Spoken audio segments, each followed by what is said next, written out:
We often find ourselves in life having to cope with difficult situations. And so that's what we do. We cope and then we move on.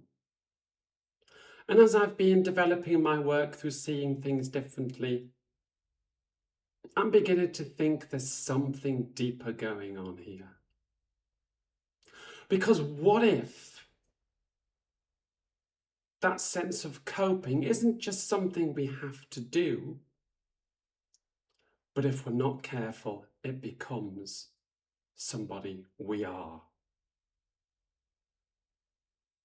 After all, I know what it means to have to cope. I've lived all my life with a disability.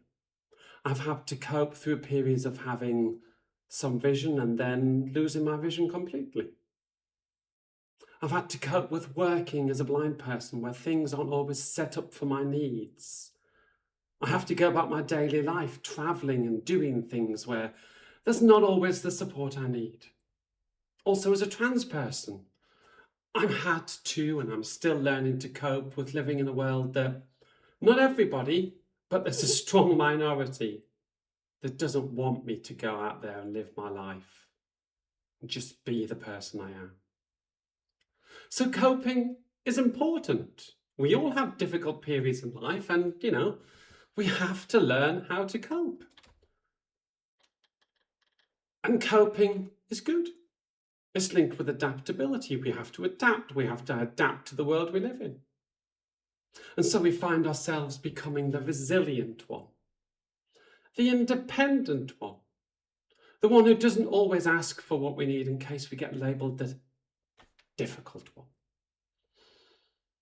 And that's fine. But what if over time that sense of coping becomes less of a choice we make and just more of the person that we think we have to be? The same's true in organisations. In organisations we reward reliability and capability and resilience and adaptability and all those fun, sexy things which are important.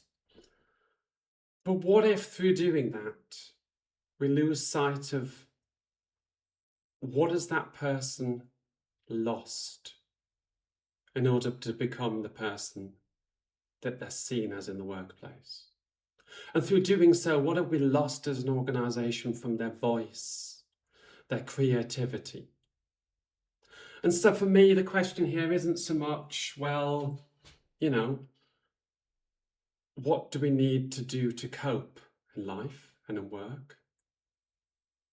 The question is, how much has coping become more than just something we do, but become more of the person we are?